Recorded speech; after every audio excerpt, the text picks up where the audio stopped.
And just to get you started, make sure you're kind of on the right track here. Let's take a quick look at number 1 and how you're approaching that. When doing number 1, the very first thing you do can vary. You know, there's a lot of different things you can do at the very start of this one. But personally speaking, I always like to try to move all the x's together first. So I'm either going to move the 4x or the 3x for that preference. And because I like to keep the x positive, just because it makes life easier down the road, I'm going to go ahead and move the 3x over. Because in order to move the 3x, we subtract the 3x from both sides. And when we subtract 3x from both sides, notice now you have something that's much simpler to work with. So if you start by moving the x's together, then you now move the numbers together. So that means I got to move the 7 over.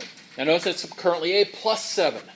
So in order to undo that, I need to subtract 7. So we subtract 7 from both sides. The beautiful thing about this part is that just left me with x equals the negative 9. That is the final answer then.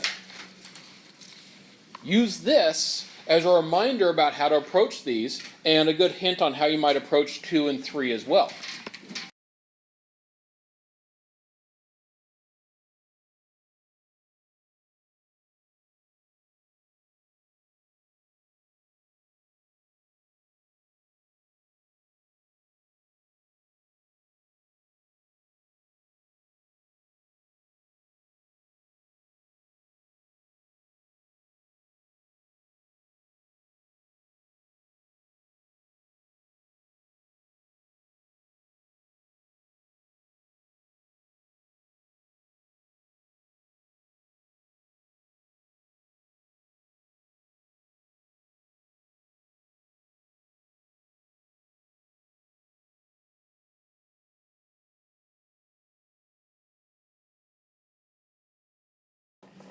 Today we are going to be solving systems of equations.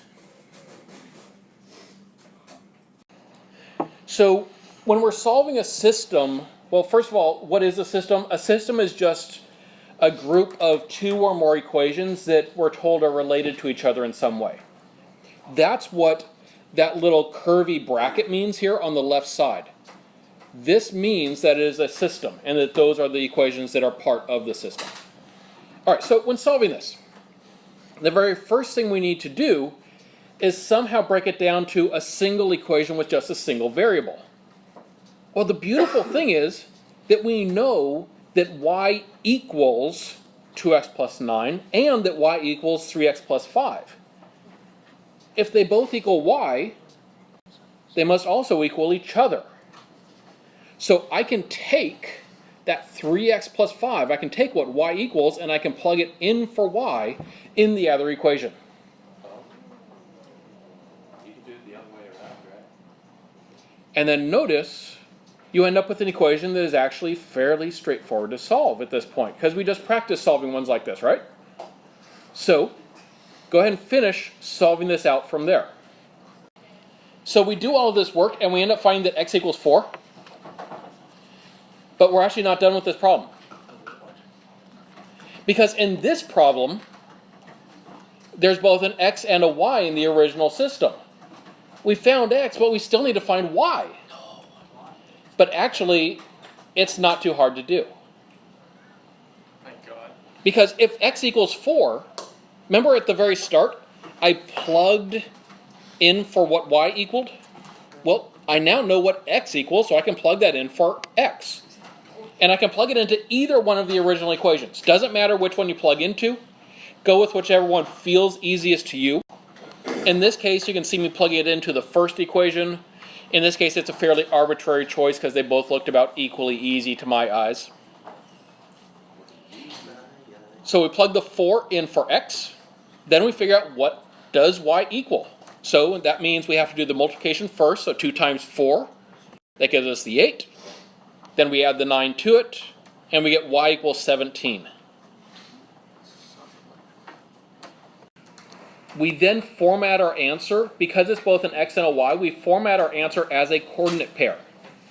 So, you notice our final answer, which I've circled down here, we write our answer as 4, 17. Now, Why do we write as a coordinate pair? One, because it's x and y, and that way we have that ordered pair. We can tell which one's x and which one's y in a nice compact form. But also, what the solution of a system of equations means is where does it give us the exact same x and y value? If you're looking at a graph of these two equations, the point where they cross is the solution. So you would find these two lines both crossed at the point 417. They both include that one particular pair. Having seen that, let's go ahead and take on another one. So in the last problem, they both were y equals. This problem, they're both x equals, but still that means we can substitute in what one x equals in for the other x. So that's what we do first. I'm choosing to put the bottom one into the first one. Yes, you could put the first one into the bottom one. It would end up being the same thing. It would just be flipped across the equal sign, but it'd still be the exact same stuff that you're going to be doing. Once you have the equation written like this is of course the familiar type of equation that we've been solving today. So I'm going to go ahead and move my variables to one side. In this case, that means the y's. But in this case, in order to have my y be positive, I'm actually going to move the 2y. Because if I add 2y to the negative y, I get a positive y. And then we can subtract 8 from both sides, and we get what y equals. So in this case, you should find that y equals a negative 5. Am I done? No. No. Because remember, the original equations had both x and y in them. So that means we have to find both x and y. So I can plug this back into either one of the original equations. Again, it does not matter which equation you plug into. Go with whichever one you think will be easiest. I actually think the first one's going to be easiest here because I don't even have to multiply the y by anything. So I take my negative 5 and I plug it in for y. Now notice the little trick of this though. When I plug it into the original equation, that gives me 8 minus negative 5. Make sure you keep track of the fact that it was minus y, so we got a minus in front of it, and the y happened to be negative. So minus a negative becomes plus a positive. So that's 8 plus 5, which is 13. And again, write your answer as a coordinate pair. In this case, we would write it as 13 comma negative 5. We do put this in parentheses because it is an xy combination. That's part of what the parentheses tell us, is that one of them is going to be x, one of them is going to be y. And one thing to look out for with that, even though we found the y first, you got to remember that negative 5 is y and not x, so it actually gets listed second in the point because it's y.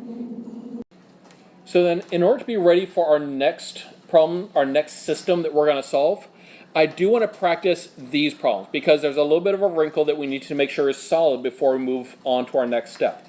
So simplify each of these three problems.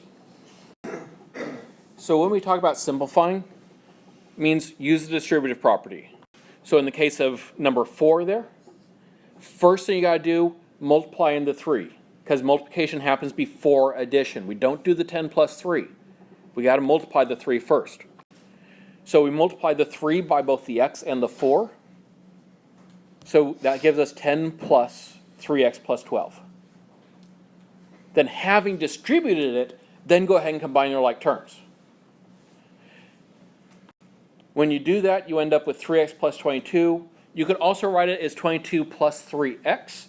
I've just gotten in the habit of always writing x first, which is a good habit going forward. It makes your life a little bit easier with a few particular tasks that you'll face here and there. Now with number 5, there is one thing we really got to look out for here. What are you distributing into the parentheses here? Negative 5. Notice negative 5 because it's minus 5 times the parentheses. So remember, we got to do the multiplication first.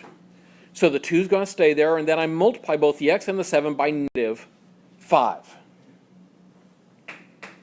That negative is kind of the big focus of why I wanted to be doing these 3 problems. I want to make sure that we can handle that negative distribution properly. So make sure you've done that properly, and then keep going with that one and the next one. All right, so for number 5, we combine the like terms. Notice, since there's a minus in front of the 5x, that it's a negative 5x when we write it into our final answer there. Whatever sign is in front of it carries through. All right, and then for number 6, in that case, we're distributing in the negative 10, so make sure to distribute that first. And then go ahead and combine your like terms. You should get negative 20x plus 36 there. Make sure you have these down correctly on your paper going forward, because you're going to need to use these techniques in the next problem that we're going to be doing. So here's our next system that we're going to solve. You notice it looks slightly different from the previous 2 that we did? Please write down this system, solve it as far as you can on your own, and then of course we will walk through it together. So remember in the previous problems, we would say, okay, well, I know what y equals, or I know what x equals, and I'd plug in whatever it equaled. We're going to do the same thing here. I know that y equals 2x minus 2. And so I'm going to plug that in. It's just I'm going to plug it in, since it's y equals, I plug it in for y in the other equation, which in this case happens to be in the middle of the equation. When we go to plug that in, this is what it's going to end up looking like. Wherever y was, I replace it with the 2x minus 2. And I put parentheses around it because that 3 that was multiplied by y is now being multiplied by that whole 2x minus 2. Once you have it written like this, I bet you can solve it out from there. So go ahead and solve it. So once you've written it like this, then it's a matter of distributing like we were just practicing on the previous 3 problems. So I distribute in a negative 3, and notice what that gives us. Check the signs here in particular. You get 7x minus 6x plus 6 equals 11. And then from here, combine like terms and solve it.